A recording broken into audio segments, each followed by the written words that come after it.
Hey guys, welcome back to the channel.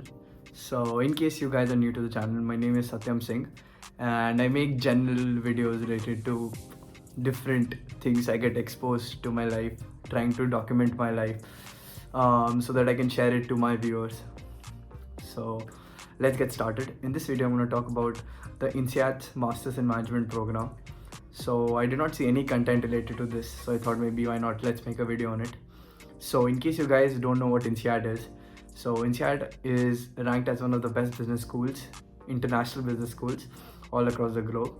And the MIM stands for the Masters in Management. So it is basically a program for students with little or no work experience who want to enter into jobs related to management basically. So if you see, generally all the MBAs abroad require a work experience of 2 to 5 years, but with the MIMs the thing is, if you have less than 2 years of work experience, only then you're eligible to apply. So the MIM course is available in all top colleges across the globe, and this is very popular in Europe. So yeah, all the top colleges are from Europe.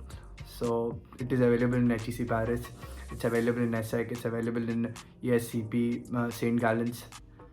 Other than that, it's even available in London Business School and London School of Economics. So yeah, we have a lot of options. So the INSEAD's Masters in Management program is a relatively new one. So yeah, it has its own advantages and there were reasons why I applied. So let me tell you why are the reasons I applied to the Masters in Management program at INSEAD.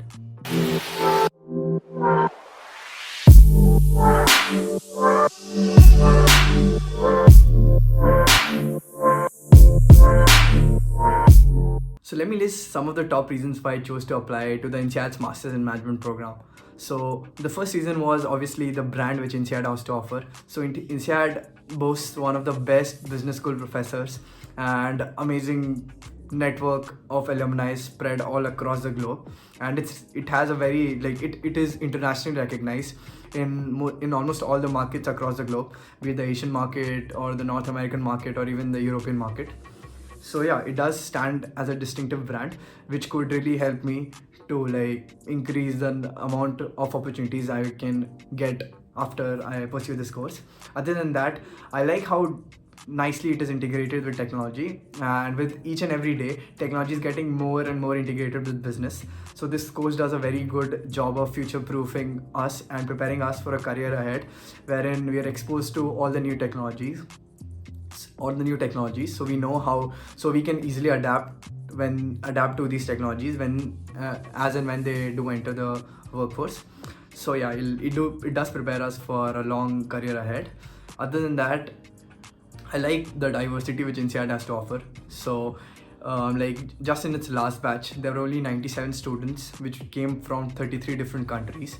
So if you do the math, there are only 3 people from each country. So yeah, that is not how it should be observed. So yeah, there were more students from countries with higher population, but then from a mere 97 number of students coming from 33 different countries, you definitely see the diversity in play here. So other than that, the whole course takes place in 5 different countries almost all across the globe. So I'll get a very good exposure to different markets, be it the Asian market, the North American market or the European market. So yeah, this does increase my job prospects after I pursue this course. And yeah, these were the reasons that pushed me to apply to the INSEAD's Masters in Management program, and I hope these reasons can help you out as well. So let's talk about the different aspects of application.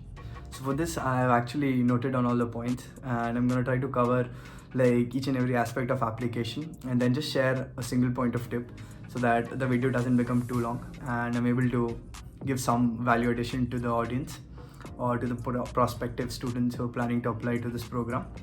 So yeah, firstly, you'll require 2 LORs or letter of recommendations. So these need to come from people who have been direct supervisors. And my one piece of advice would be to actually find a direct supervisor who has seen you grow in your role and create a positive impact in whatever organization he was your supervisor for, so that those people can actually bring out some honest, genuine stories of your growth and your positive impact. And that is actually much more valuable than getting a recommender who has a very good rank and a very good position but doesn't know you personally.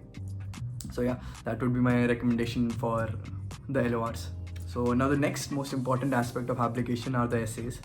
So for the essays, my piece of advice would be to basically just give yourself sufficient time to prepare your essays, and you just need to step back and basically identify at what position are you at your life, what are the important and impactful events and situations that have shaped you, and what are the impacts you've created. So just try to list them down. And then writing an essay is all about introspection, and I feel there are 5 essays in the application, and they do a very good job in covering and trying to ask about different aspects of a candidate. So you get a very good chance to represent each and every aspect of your application in a very comprehensive way. So that is a great thing for you. Just step back and introspect, and maybe you will come up with many impactful experiences and stories that have shaped you. And I would suggest you to just go and introspect on your life, and you'll be good to go. So let's talk about the GRE or the GMAT. So for the standardized testing, I would say do set a deadline for yourself, but keep a lot of time in advance, because in certain situations you may not get the desired score in your first attempt and you may need to reappear. So have sufficient time to do so. And other than that, just consider standardized testing as an aspect of your application, as it is not the whole application, it is just a part of application. So don't get too obsessed with the scores, and try to represent a wholesome and a holistic application. And definitely even a low GRE or GMAT score would be compensated with a exceptional profile. So now let's talk about the resume. So 1 page is enough for a resume, especially for people with very less work experience. Try to list all your impactful events and try to quantify your resume, as in mention numbers wherever possible. For example, if you created an impact, if you could quantify that with a metric, that would be amazing. And it really highlights certain aspects of your resume, and try to bold out certain aspects which you want the adcoms or the admission committees to see first. So yeah, these were my tips for the resume. And for the other filling details and filling in the extracurricular details, those are fairly simple, and just going through the form you'll be able to figure that out. So that covers all the aspects of application. Let's move on to the next part. So after you submit the application, you have an interview, and after the interview, your application and your interview evaluation both are considered together, and then you are given the offer of admission.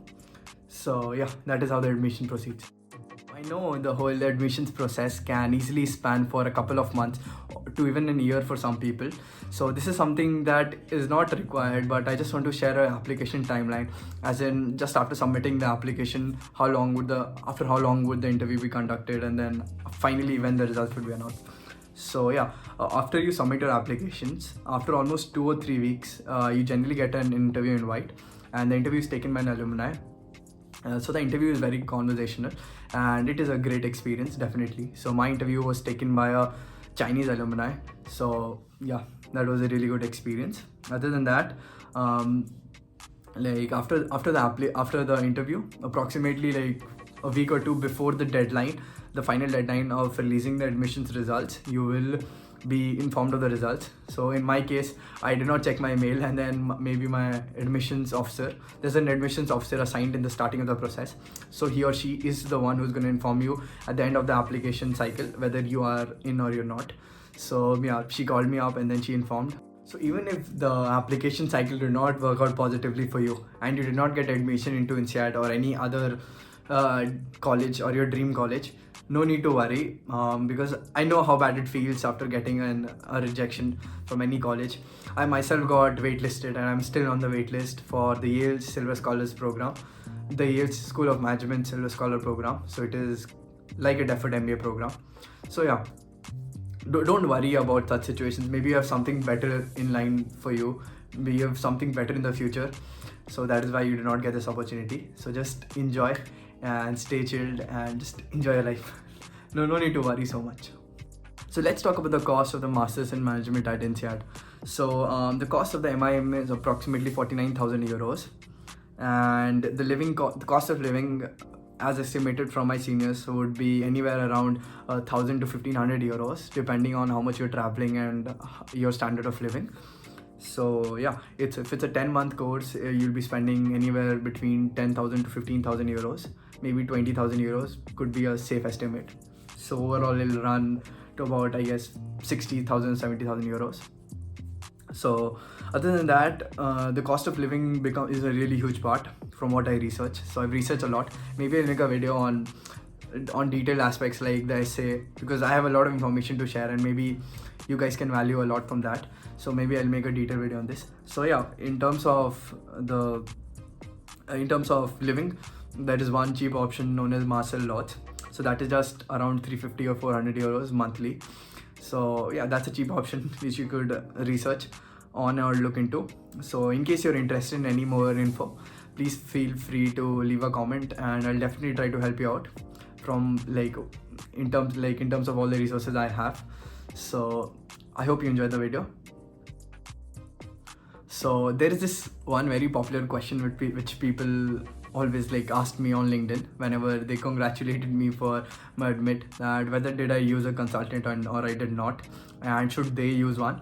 So yeah, I personally did not use one, and my piece of advice would be it depends. It totally depends on, and it is a personal choice. So in case you're good in crafting a story for yourself, you know the different experiences that have shaped you, and you're good in actually penning that down and representing your story in the best way possible to the admissions committee, or basically you're good in representing your story in a you're good with your writing skills and you're good with your representation skills, you can do it on your own. And in case you're not good with it, it's totally fine. You can take external help. There are a lot of services available, and in case you find anything suitable, you are free to take it. So this brings us to the end of the video, and I hope you found the content to be informational and useful, and I hope you do apply it and get into your dream college. If it is INSEAD, all the best, and feel free to reach out to me on LinkedIn. So I have a very interesting proposition for you in case you're interested for help on certain aspect of your application from a current student. So the rates are really student friendly, and it is an initiative started by me and my friends. So do go check out Admit Club. I have the link in the bio, and in case you're interested, just fill in the Google form and maybe one of our mentors would reach out to you, and yeah, we could talk it through.